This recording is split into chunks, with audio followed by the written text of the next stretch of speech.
You're listening to The State of Work, the podcast by Lano. The State of Work is about finding your place in the changing world of work as an individual or an organisation. In each episode, we'll dive into some of the benefits and limitations we face when it comes to remote and flexible work. We'll discuss how we work, how we hire and manage people, and how we live in this increasingly global workplace. I'm your host, Maddie Duke, and in today's episode, we look at how radical transparency can improve productivity for remote teams.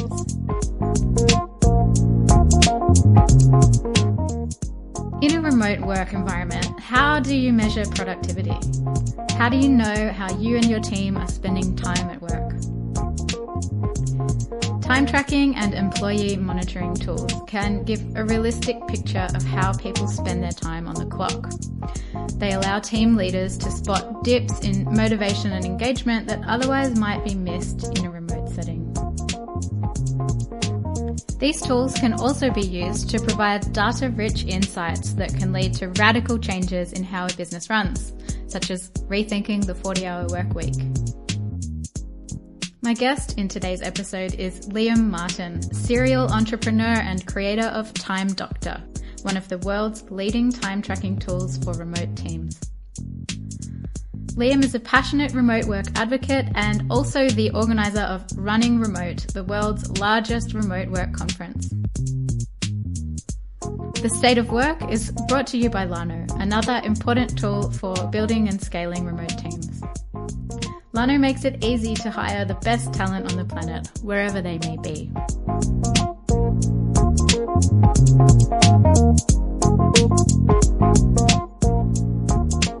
Hi, Liam, and thanks for joining me today on The State of Work. Thanks for having me. So as a... That seemed like a weird introduction, but you know what? We're just going to roll with it. I feel like that's the type of week that I've had. Well, let's just go straight into it. Okay. We're going to talk about a few different things today, but sure. You know, you're a serial entrepreneur, you're running a number of businesses and projects, and I know you're a huge advocate of remote work and the mission to empower people to work wherever and whenever they want. How is it that you first came to be so passionate about remote work? That's a long story. About 15 years ago, I was a teaching assistant at McGill University, which is in Montreal. And I was pursuing graduate school there, ended up taking on my very first class. I had about 300 students in a first year sociology class. And this was kind of like 5 years of me doing graduate school and finally being given my own lecture, and it was a complete disaster. By the end of the year, we ended up with less than 200 students in the class, and I got some of the worst academic reviews in the history of the department, and I think the department had been in existence for 150 years at that point. So that is brutal. I went into my supervisor's office, and I said, I don't think I'm very good at this. And he said, no, you're not. And I said, so what do you think I should do? And he said, well, if you want to keep doing this like teaching thing, you got to do that for the next 20 years before you can actually do anything fun.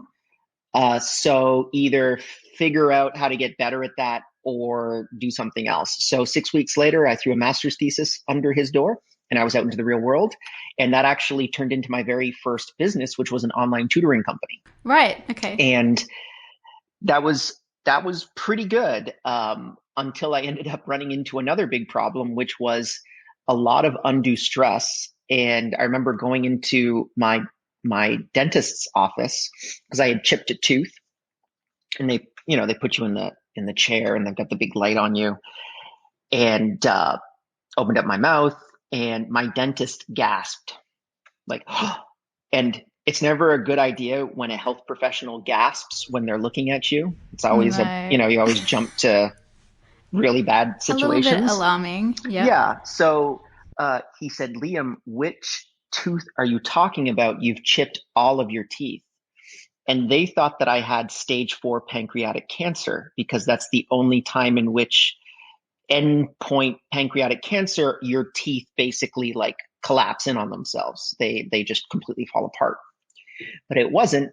It was from me grinding my teeth at night.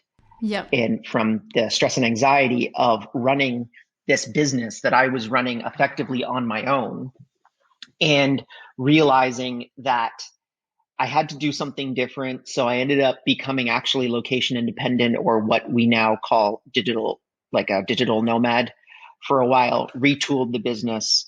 And one of the biggest problems actually I had inside of that was not being able to measure the amount of hours that a tutor worked with a student. So a tutor would work 10 hours and bill me 10 hours, and then I'd bill the student for 10 hours. And then they'd say, well, no, I didn't actually work with them for 10 hours. I worked with them for 5. I'd go back to the tutor and I would say, so did you work with them for 5 or 10? And they'd say 10. That's what I billed you for. I'd end up having to refund the student for 5 hours and pay the tutor the full 10, which ended up making me lose money. And that was Time Doctor, which is a time tracking tool for remote workers. That's how that tool was effectively born. So you built the tool that you needed, basically. Yeah, I tell anyone that wants to build any type of tech company, it has to be your own itch that you scratch. If it's someone else's, it won't work, because you'll be out of touch with the needs. You also just will get bored, or you won't want to do it, or you won't be passionate about it. This is something that for me, I like to try to solve, at least inside of remote work, the boring, pragmatic back-end piping of remote work, which is very much, not many people even now really understand the actual implications of all of the things that you have to do. Yeah. If you don't know what employment of record means and you run a remote team, you're in serious trouble. You're probably going to be in some pretty serious trouble with some governments. And it's just one of those things that, like, those are the pipes of the internet that we need to kind of build and reinforce to be able to build up remote work to where it is not just a work from home concept. It is a fully functional, self-sustaining system that's based on pragmatics that, like, very large corporations are very happy to implement. Exactly. We've talked a little bit about compliance and employer of record on the podcast, and I think it is really interesting because particularly over the last 12 months, we've seen loads of people move from working in an office to working from home, but that's not necessarily remote work. And there is a difference. So coming back to Time Doctor, because this is what I really want to chat to you about today. Mm-hmm. It's one of the most popular time tracking and productivity software platforms out there. Can you tell us, for the listeners and people who haven't heard of it before, what it is and what it does and how it works? Sure. So right now my task is meeting with Maddie, and that applies to my podcast project. And I'm measuring how long I spend on squadcast.fm, which is the application that we're using to be able to record this call. But then also in conjunction with that, how much time did I actually spend on Gmail preparing this? What happened with Vaishali, who helped us book this call? So all of those different variables connect into that. And then anyone in my team can be able to see that. So what we do is we have a very radical version of transparency where everyone can see what everyone else is doing inside of the organization. And then we apply productivity metrics to that. So as an example, how can I make this process more cost efficient? How can I make it more productive? We have a whole bunch of machine learning algorithms that we use to be able to provide effectively little kind of hints from the AI that basically what Time Doctor is, it's an AI for work. So it allows you to give you the insights that you need to be able to make actionable changes in your work output. So, I mean, I have to say, when I first heard of Time Doctor, I mean, I'm a person that struggles to focus sometimes, maybe more than the average. And I mean, I work freelance, so I bill my working hours. It's not like I'm wasting anyone's time but my own, unfortunately. But right. I went into a bit of like, oh, I would not want to be tracked, you know? I mean, I've also worked full-time in a couple of different industries. So like I'm familiar with the full-time workload and going into the office and if I imagine or even working full time from home, if I imagine a software tracking my every move and that like radical transparency, there's a side of me that goes like, I don't want that, you know? There's a whole And bunch of people that definitely have that perspective as well. And I totally understand that perspective. But my question to you would be why? why? I don't know. It's like, I mean, yeah, it's a good question because I haven't gone into that. I just know that was my initial I know you probably don't thought. have anything to hide, but that's initially what an employer would think of, where it's like, well, what do you have to hide? If I'm showing you my data and you're showing me yours, and we're all kind of radically transparent together, what are the implications of that? But I totally understand that perspective. Yeah. I think it's also the reason an alarm went off for me for that is I think I associate it with micromanagement. So I think of that and I think, oh my gosh, you know, someone's going to be trolling through all the data related to what I'm doing and nitpicking and finding things and inefficiencies. And I'm also just in general a believer in like there are inefficiencies to us as humans, and I think I'm hesitant to go down the track of like putting a number to our time or Right. and I think that things like creativity need like playfulness time. And I mean the thing is though, to counter my own argument there is like presumably it's up to whoever, you know, just because you're tracking the time it doesn't mean that every single second has to be spent doing XYZ. It's just Yeah. So, I mean, the 85% of the Fortune 500 right now has a version of this type of technology installed already. Most of the large corporate, tech companies have this technology installed. I don't want to necessarily name names, but any large, even remote company that's like, let's say, over 1,000 people, the majority of the time they have this type of technology installed. But the difference is, at least for us, is we're really focused on trying to make people more productive. So one of the big parts is we give the employee the data and the employer. It's a both side type of relationship, and you control when you're starting your workday versus, ending your workday. But I I totally understand your perspective, and the reality is like no one really wants to use like CRMs, customer relationship management software packages. No one really wants to do like their taxes. No one really wants to have accountability fundamentally, right? Like that's a difficult process. it's And when confronting, I think. it's Yeah. confronting, and I think it's actually another big piece that kind of, and I've thought about this very philosophically for a long time. Um, it does connect to a small degree towards ignorance and actionable ignorance to yourself. So saying, well, I think that I'm quite productive.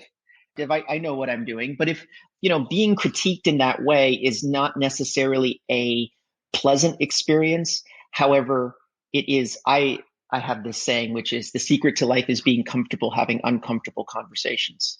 And a tool like Time Doctor can bring up uncomfortable conversations that the moment that you have them, you're probably thinking, if you're listening right now, you're probably thinking of an uncomfortable conversation, or do think to one in your mind, something that you don't want to do, someone you don't want to talk to, and you've been thinking about it for months. The moment you do it, you will immediately feel better. It's true. It's Instantaneously, you will true. feel better. But there's this resistance Yeah. towards getting to that point. And that's the thing that we, at least from our perspective, the culture of radical transparency is is a way for us to be able to put that all out on the table and be very blunt with everyone, at least internally. Now, would I want everyone that uses our tool to think the same way that I do? Absolutely. I would love that. But the reality is there is a power imbalance, which is I think, and I can't remember the exact number, about 20 to 30% of our business owners, meaning like the top level owner account, actively use the tool, with their employees. And that's something that we find we really want to change that, because if you're going to be open and transparent with everyone, then so should the boss. It shouldn't just be a one-way relationship. But the other part that is maybe not necessarily unfortunate, but just the reality of remote work is if you're SOC 2, HIPAA, or PCI compliant, you must have this type of technology to actually do your job remotely. You cannot not do it. Everything has to be, you have to have that documentation in place in order to actually do your job. Even as a freelancer, to a large degree, and I don't know the rules in Germany, but I know the rules in Canada and the United States, you must have documentation of your work hours. Yeah. And so we just provide a really easy framework for a bunch of those, situations to occur, but there are people that can take advantage of that system and not necessarily use it the way that we would necessarily intend them to use it.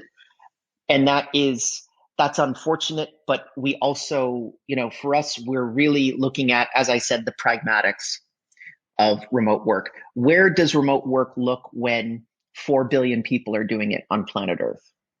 And it's not mostly, the vast majority of those people are not people working from MacBook Pros. They're people working from Chromebooks. It's the developing countries where it's the widget makers. It's the people that are running the call centers. Those are the people that we're trying to break out of remote work. Because when we hear about remote work, it's mostly tech startups that do it. And that's an unfortunate, especially if you're talking more long term rather than just in the last year. The developers, we got that handled. Like 80% of them are already going to work remotely right now, and they get paid $280,000 a year, right? It's like, that's good. We're done with that group. They're great. Who are the people that are just like, as I said, the widget makers, the people that work in call centers, the people that don't even know they're working remotely, right? Like where it's just, oh, that's work for me. Those are the people that, when you look at the things I mentioned, employment of record, implementing compliant time tracking, making sure that you have a VPN in place for security incursions. This is all kind of the boring stuff of remote work that no one really talks about because it's boring, but it's so mission critical to getting to going from millions of people to billions of people working remotely. Yeah. I mean, there are a lot of things that seem boring, but that's actually part of what we're trying to do here as well, is to educate people on the more comprehensive areas of Let's kind of sex it up then. Let's find out if we can make employment of record products sexy. I literally was on with Globalization Partners yesterday, and I said, listen, the reality is your product is really boring, and no one really wants to pay attention to, whether I'm compliant in Nigeria for hiring people. But it's so critical, particularly for large companies. I mean, when I talk to companies that have 1,000+ employees, I don't talk to the HR people. I talk to the lawyers, because the lawyers are they're like, so we can't do this legally. Convince me otherwise. And that's the part that's just the big piece, that when we talk about the sexiness of location independent work and remote work and being distributed, mostly it's companies that don't have to worry about those problems. And I love it that you're covering this kind of stuff, because those are the problems that, as I said, take us from millions to billions. Lano makes it easy to hire the best talent on the planet. Companies of any size can hire and pay employees in more than 150 countries. Backed by a network of top employers of record, Lano takes care of compliant contracts, local tax law, and international payments. From full-time to freelance, the Lano platform has everything you need to grow your global team. Find out more at lano.io.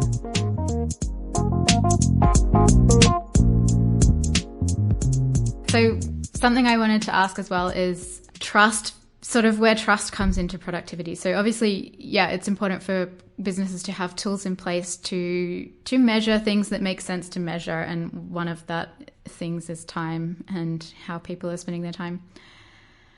What motivates people to improve productivity? That's an interesting one too.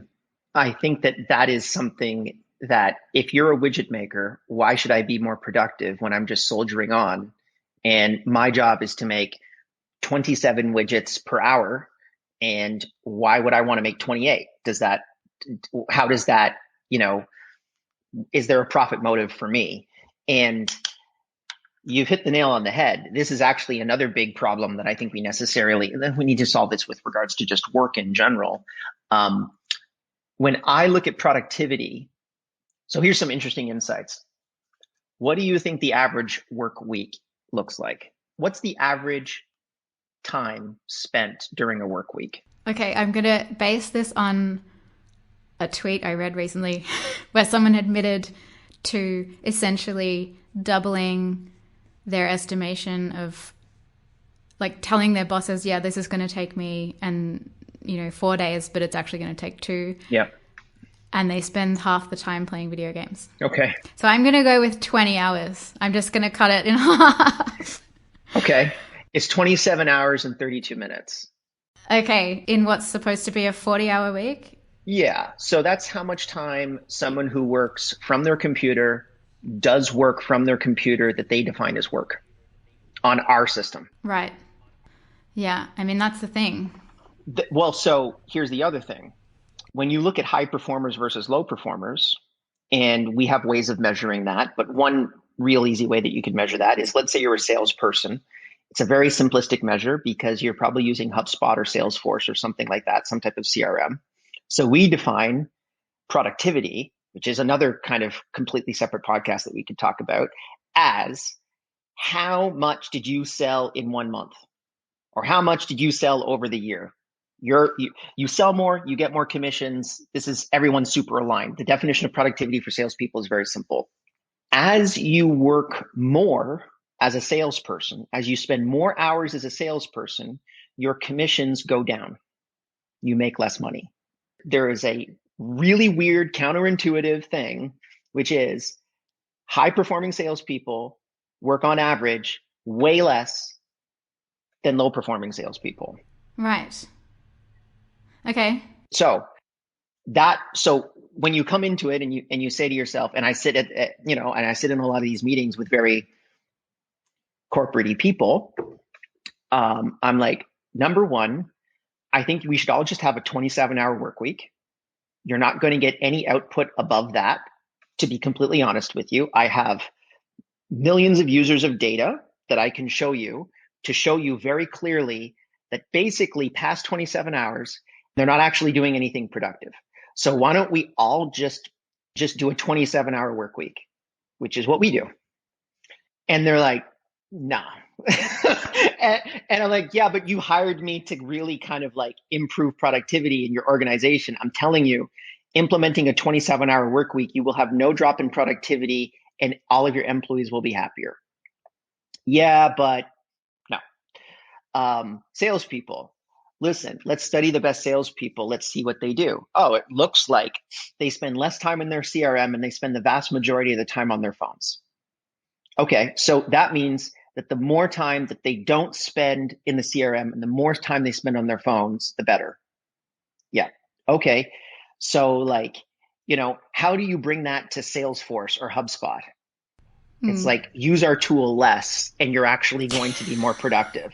That's not good. Maybe it's maybe it's a matter of people who are salespeople who are great at relationship management and conversations and selling and closing do the sales. And maybe there are amazing people who love HubSpot and Salesforce and who want to enter the data and do that aspect. You know what I mean? Yep. Like, why not split it?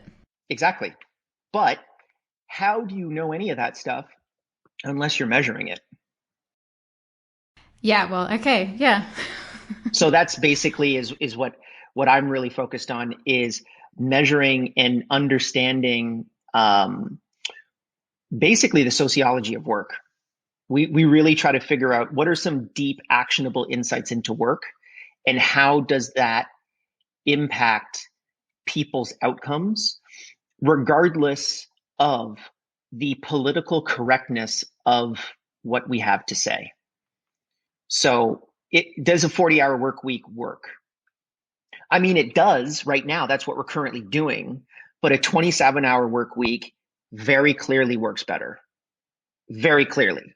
But if you talk to any corporate MBA, they will say no. They will say that doesn't work, because until 10 years ago, and we were really one of the first people to start to do it at scale, there was no ability to be able to measure the productivity of what someone was doing with their workday, because there was no data. You go to sociology of work, and I spent a lot of time looking at those studies and trying to understand the pros and cons of all of them.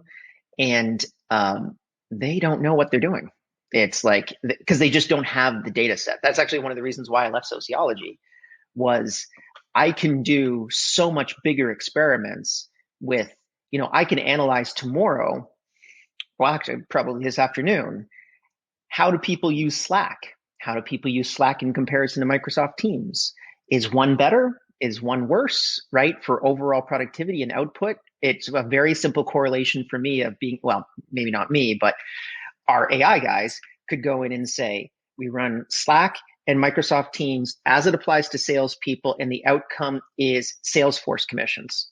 And then we run it through our machine learning algorithm, and we'd be able to see, are either of those statistically significantly impacting, their commission structures. So that's kind of what I'm doing right now, is just analyzing how people work at scale. I wanted to ask as well, have you got any other interesting insights? Like, obviously, you've got a lot of access to data that tells us how people work. What other kinds of insights can you gather from that? If someone's usually really efficient and there's a dip, is that something that companies that use a time doctor can identify? Like, hey, these people seem to be having an off week, or is it correlated with something? I'll give you an example of someone who had their job completely saved by Time Doctor due to a very serious addiction, actually. This was a developer. They were one of the top developers on the team. You can use apps like Linear B or a bunch of other tools as well to be able to figure out effectively what Time Doctor does as well, but the course correction time is longer. So like time to commit code, how efficient your code is written, that kind of stuff.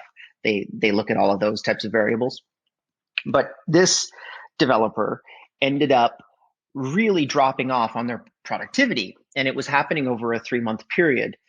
And instead of just having that continue for another 3 to 6 months, and you probably letting that person go, the manager spoke to this developer and said, what's going on here? Like, it's just like your output's really low. We're starting to see cracks in what you're doing. And he said, okay, well, like, what's the situation here? He said, it's pretty bad. My wife's about to leave me and take our kid and, this kind of thing. And so what they decided to do was they got him a psychologist. He's now back up to top 10th percentile of output in terms of development. And if you hadn't have had that in there, that like early course correction moment, then it results in, that's what you're trying to figure out before a 1 to 3 week trend becomes like a real serious problem, and try to solve for it. As an example, another counterintuitive kind of component connected to this, my personal data, Tuesday afternoons were horrible for me. My output was dismal. And I found out over a few months that this was due to, as I was putting all my data points together, it was due to Tuesday night matinees. So in Canada, there's half price movie tickets on Tuesdays. And so at around 1 p.m., my wife would call me and say, hey, are we going to go see Batman or Superman? And I'd say, oh, I want to see Batman. And she'd say, well, I really want to see Superman. Do you think Maddie wants to come? I don't know. Can you call Maddie? Okay, I'll call Maddie. Oh, yeah, Maddie wants to come. Is it the 7 o'clock show or the 9 o'clock show?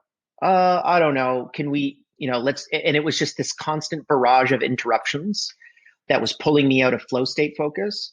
So counterintuitively, I now take Tuesday evenings and afternoons off completely. I do not work, which again is counterintuitive. I'm removing hours from my work week, and yet my productivity actually went up. I get more work done in less time.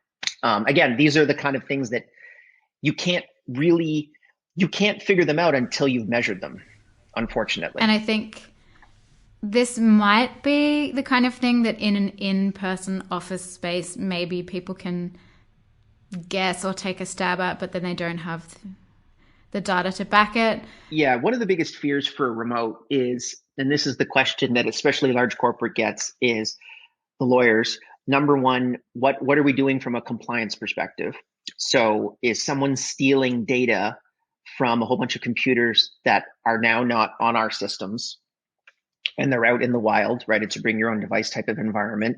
Can't do that. That's illegal, right? In a lot of cases, it's illegal. You can't do it. And then secondarily, it's like that culture of accountability, which is because they're in the seat, in the cubicle, they must be working. Yeah, it's not the case. They're not working. Yeah. The vast majority of them are not working.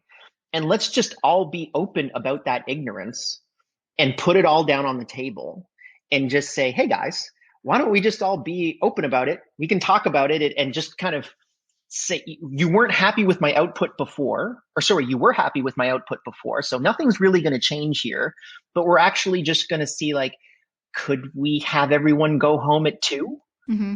if you're in an office, or could we just do 30 hours a week?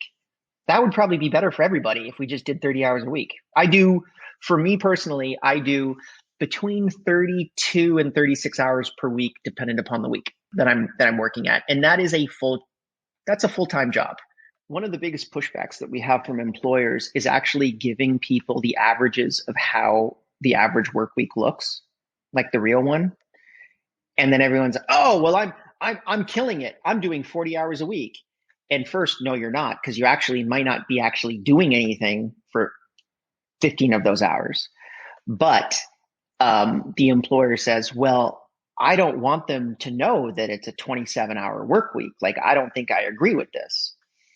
And yeah, that's been one of our major kind of pushbacks, particularly as it applies to like the machine learning analytics, because we just need those baselines in order to actually tell you whether or not you're productive and how to make you more productive. But it's difficult particularly it's just, the larger corporate you go, except for some tech companies that actually do really understand it, which is not many, based off of my current experience of like, let's really study what productivity means, which, as I said before, that could be a completely separate podcast. But if you ask 10 companies their definition of productivity, you'll get 10 different answers.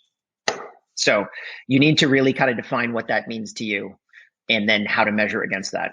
Definitely. A Time Doctor has the capability to measure things like taking a screenshot of a screen and keystroke, from what I understand. How do you justify that, and where is that appropriate, basically? So we personally don't use screenshots internally at Time Doctor. We don't think that it's a measure that makes the employee more productive. However, when you looked at the earlier days of remote work, even 10 years ago, there were a couple, 10 years ago, 15 years ago, for me, there were a couple different platforms. There was Elance, Odesk, Freelancer, and then companies like Fiverr, as an example, came later. But those initial platforms were really where the vast majority of remote work came from. And they all had screenshots as a core component of the way that their application ran. And they still do. It's still the way that the majority of that work is delivered. So it was an issue of us being able to take in that data and say, in the market, could we actually run the application without screenshots? And the answer was no, because of the way the industry was built.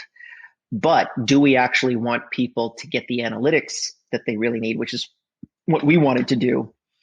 And the answer was yes. Now, with regards to keyboard activity and mouse movement activity, that's anonymized. So we don't know what you're actually clicking on. We just know that there's activity. And so the reason why we do that is because it allows us to be able to, as I said before, pull out those kind of like machine learning variables that you wouldn't really be able to get access to if you didn't have that. A perfect example is we have a client that's quite large that needs to know from a legal perspective that Maddie is Maddie when she is using her computer legally, right? You need to have that in place. You could do something like a webcam shot, or you could do something like putting in a special password, but you could tell someone else your password, and we don't really want the camera shot thing. So what we did instead is Google actually built a really good algorithm to be able to analyze within about a minute how you interact with your keyboard to confirm that it's you. Wow. So this is what Google uses to be able to confirm all of their data, to know that if someone is using which of their employees are actually is it the same person? Is Maddie? That's what Google uses. And then we use that to be able to analyze, okay, is Maddie who Maddie is? Just dependent upon how you use your keys. Wow.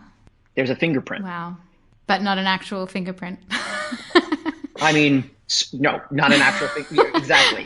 It's a unique, way that Maddie types that's just very unique to Maddie. And within a minute, we can tell you pretty clearly, yep, that's Maddie. That's amazing. Okay. I mean, wow. It is definitely one of those things that it depends on how you use it. And we wish that everyone used it the way that we use it. There is a degree of cost that you pay from a culture perspective implementing this type of tool, but every single study shows an increase in productivity and output.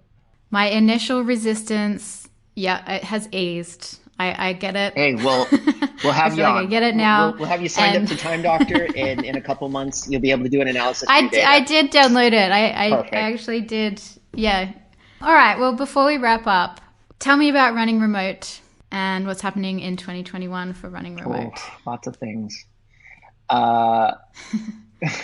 This pandemic will be over. Hopefully we can get back to physical, actual conferences, which will be exciting. We've been running it, as I said, for 4 years. And our last one was going to be in Austin. It got canceled, cost us like $250,000 in cancellation fees, which was super depressing. But next one's mid-May, and that one is virtual. Yep. Which is great. And we're getting a ton of really fantastic people in there. One of the things I think I can tell you right now, which is a bit of a spoiler, is we're having Coinbase join us.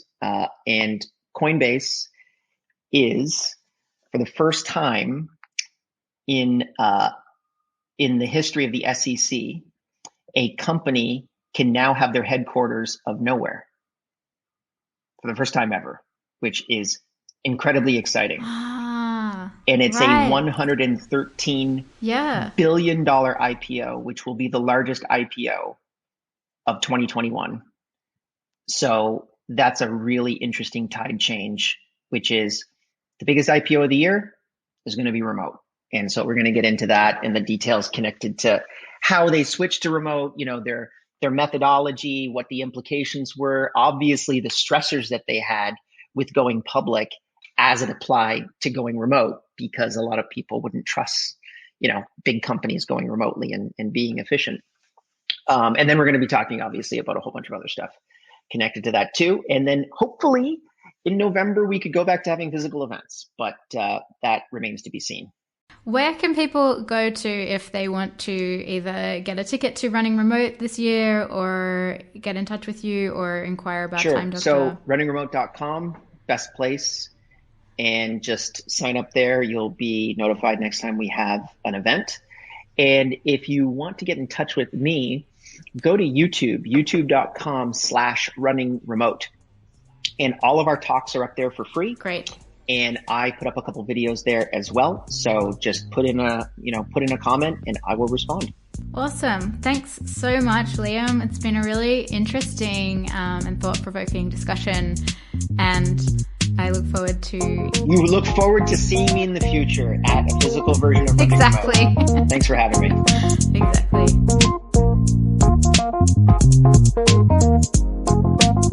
The State of Work is available wherever you listen to podcasts. Find us on Instagram or Twitter by searching for The State of Work. We'd love to hear from you. Be sure to check out our show notes at podcast.lano.io for more information on Time Doctor or Running Remote or anything else we talked about in this episode. Thanks for listening and see you next time on The State of Work.